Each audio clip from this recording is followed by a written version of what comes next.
વાણિજ્ય વ્યવહાર અને સેક્રેટરીયલ પ્રેક્ટિસ એટલે કે એસપીસીસી ધોરણ 11 સામાન્ય પ્રવાહ માટે વાર્ષિક પરીક્ષા માટે આપણે જે 24-25 અત્યારે જે વાર્ષિક પરીક્ષા લેવાની છે એની અંદરની બ્લુપ્રિન્ટ કેવી હોય અને સેમ્પલ પેપર એટલે કે નમૂનાનું પ્રશ્નપત્ર કેવું હોય એની આપણે વાત કરવાની છે.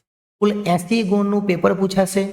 કેવી રીતે પૂછાશે, ક્યાંથી પૂછાશે એની આપણે વાત કરવા માટે આ વિડીયો બનાવ્યો છે, એટલે ખાસ ધ્યાન આપજો.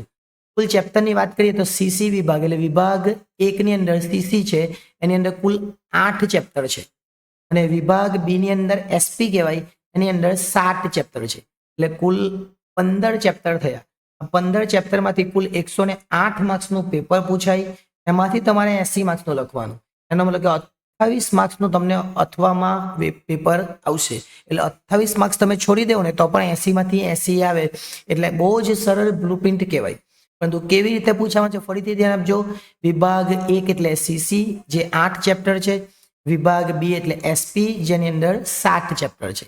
એટલે હું જ્યારે ભાગ 1 બોલું ત્યારે તમારે આ 8 ચેપ્ટર સમજવાના અને જ્યારે ભાગ 2 બોલું ત્યારે 7 ચેપ્ટર સમજવાના. ઓકે, ચલો શરૂઆત કરીએ આપણે કે વિભાગ એ ક્યાંથી પૂછવાનો.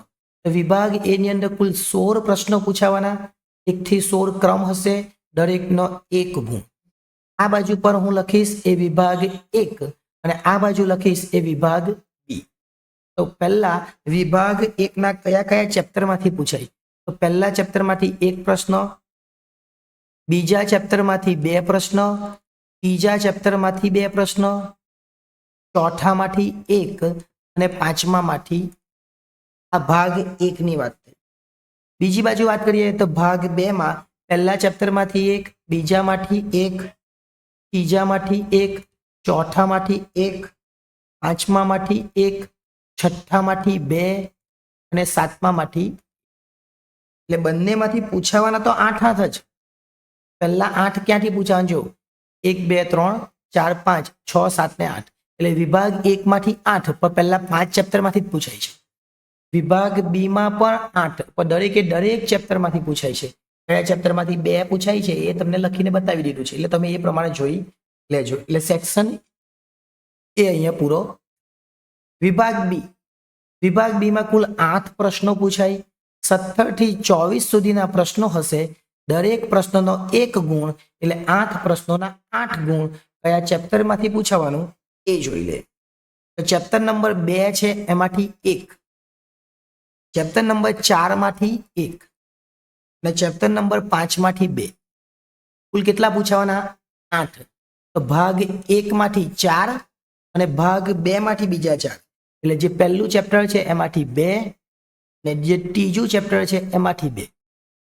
એટલે આ પ્રમાણે તમે તૈયારી કરો તો સેક્શન બી પણ થઈ જાય. સેક્શન બી માં બીજું, ચોથું, પાંચમું ભાગ 1 માં અને પહેલું ને ત્રીજું ભાગ 2 માં. પણ ફરીથી એકવાર કહું છું, ઘણી બધી સ્કૂલોની અંદર બ્લુપ્રિન્ટના આધારે પેપરમાં થોડો ઘણો ફરક પડે. એટલે વિભાગ બી જે છે એના માટે તૈયારી કરવી હોય તો સમય રહે તો બીજું બધું વાંચી કાઢવાનું. જો સમય નહીં હોય તો આટલા ચેપ્ટર તો વાંચવાના જ. ચલો ત્યાર પછી સેક્શન સી.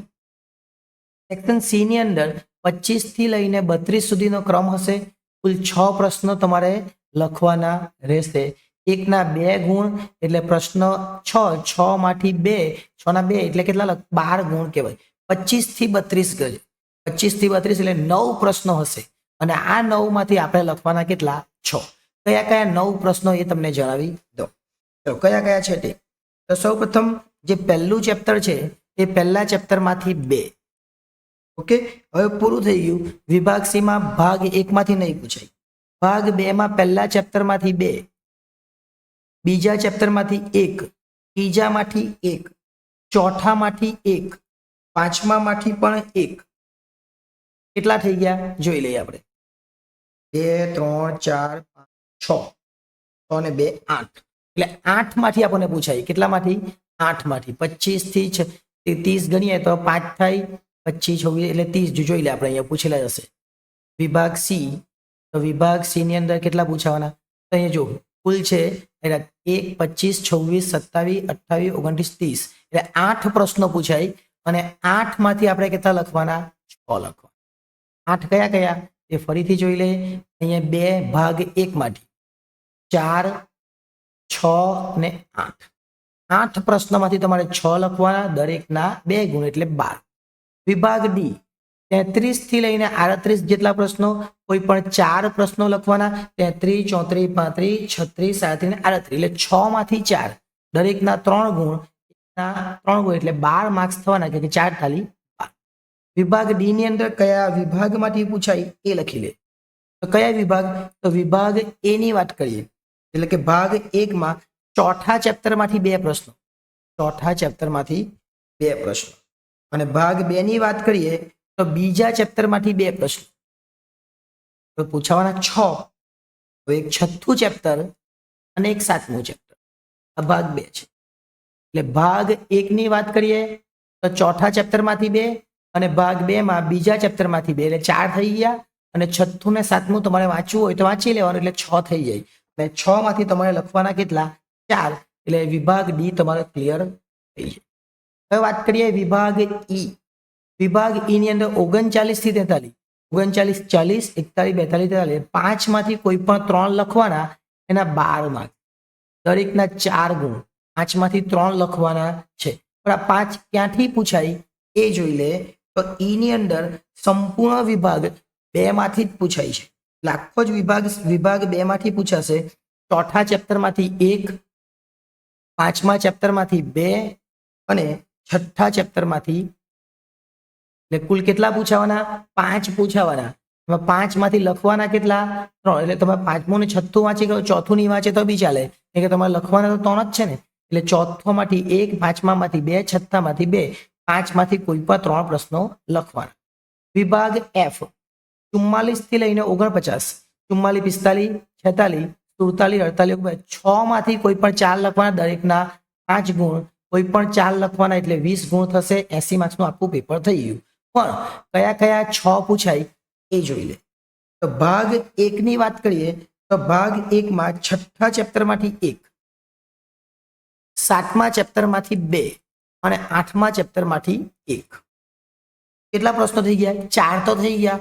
હવે 6 પૂછાવાના છે. તો હવે જે ભાગ 2 છે એ ભાગ 2 નું સાતમા ચેપ્ટર છે, સાતમું, એમાંથી 2. એટલે કુલ 4 લખવાના. બંને બાજુ સાતમું વાંચી ગયો તો પણ ચાલે. જો આ બાજુ સાતમું ચેપ્ટર અને આમાં પણ સાતમું ચેપ્ટર, એટલે 4 થઈ જાય. છઠ્ઠું ને આઠમું નહીં વાંચે તો પણ ચાલે. તો તૈયારી કરવા માટે એને જોઈ લેવાનું. મેક્સિમમ તૈયારી કોની કરવાની? પહેલું 7 નું, ભાગ 1 નું અને ભાગ 2 નું 7. હવે સેમ્પલ પેપર જોઈએ કે કેવું પેપર પૂછાય. તે નમૂનાનું પ્રશ્નપત્ર લખેલું છે. 80 માર્ક્સનું પેપર છે. ધોરણ 11 છે. એસપીસીસી એટલે વાણિજ્ય પત્રવ્યવહાર અને સેક્રેટરી પ્રેક્ટિસ વાર્ષિક પરીક્ષા. વિભાગ એ 80 માર્ક્સના પેપરમાં પહેલા તો 16 પ્રશ્નો પૂછાવાના. એ 16 વિકલ્પ તમે જોઈ શકો. આ 16 વિકલ્પના આપણે સોલ્યુશનનો વિડીયો પણ મૂકીશું. અત્યારે તમે ખાલી 16 વિકલ્પ જોઈ લો કેવું પેપર આવે. વિભાગ બી, વિભાગ બી માં 17 થી લઈને 24 સુધીના 8 પ્રશ્નો તમે જોઈ શકો છો. જો 8 પ્રશ્નો પૂછેલા છે. એટલે 17મો પ્રશ્ન અને અહીંયા 24મો પ્રશ્ન, એટલે કુલ કેટલા પ્રશ્નો? 8. વિભાગ સી માં 25 થી લઈને 32 સુધીના 8 પ્રશ્નો છે. 8 માંથી કોઈ પણ 6 લખવાના, 12. અહીં જો 25 નંબરનો પ્રશ્ન એક છે અને એક 32 નંબરનો પ્રશ્ન છે. 25 થી 32 એટલે કુલ 8 પ્રશ્નો, 8 માંથી 6 લખવાના. વિભાગ ડી ની વાત કરીએ તો કુલ 33 થી લઈને 38, 33, 34, 35, 36, 37, 38, 6 માંથી 4 લખવાના છે. 12 માર્ક્સ. જોઈએ પહેલો પ્રશ્ન, બીજો પ્રશ્ન, એ જ રીતના ત્રીજો, ચોથો, પાંચમો અને છઠ્ઠો, 6 પ્રશ્નો થઈ ગયા. એની અંદર જોઈએ તો એની અંદર 39 થી 43 કોઈ પણ 3 પ્રશ્નો લખવાના રહેશે. 12 માર્ક્સ. 5 છે, 1, 2, 3, 4 અને 5. 5 પ્રશ્નો છે અને 5 માંથી લખવાના કેટલા? 3. એફ ની વાત કરીએ તો એફ ની અંદર 6 પ્રશ્નો પૂછાય. 6 માંથી કોઈ પણ 4 લખવાના. કયા કયા ચેપ્ટર માંથી પૂછાય એ તમને કીધું જ છે, એ પ્રમાણે અહીંયા પૂછાશે. ભાગ 1 નું છઠ્ઠું ચેપ્ટર, 7મા માંથી 2, ત્યાર પછી 8મા માંથી 1 અને ભાગ 2 ના 7મા ચેપ્ટર માંથી 2 છે. એટલે કુલ 6 પ્રશ્નો પૂછાય છે. એટલે આખી જ બ્લુપ્રિન્ટ અને સંપૂર્ણ પેપર તમને બતાવી દીધું કેવું પૂછાય. આ પ્રમાણે જો તમે તૈયારી કરો તો સારા એવા માર્ક્સ તમે મેળવી શકો. કુલ કેટલા માર્ક્સનું પેપર છે એ પણ તમને કહી દીધું. એમાંથી 80 માર્ક્સનું તમારે લખવાનું અને સારામાં સારા માર્ક્સ મેળવવા માટે તમે આ બ્લુપ્રિન્ટનો ઉપયોગ કરજો, એટલે તમને સારામાં સારા માર્ક્સ આવી જાય. આ અગાઉ આપણે દરેક વિષયની બ્લુપ્રિન્ટ મૂકી દીધી છે. એટલે 5 વિષય એકાઉન્ટ, સ્ટેટ, ઇકો, બી અને એસપી મૂકી દીધી છે. હવે ગુજરાતી અને ઇંગ્લિશ છે એની બ્લુપ્રિન્ટ પર આપણે મૂકીશું, જેથી કરીને તમને એમાં પણ થોડી રાહત થઈ જાય. અને ત્યાર પછી આઈએમપી ના વિડીયો અને સોલ્યુશનના વિડીયો આપણે બનાવીશું. આભાર.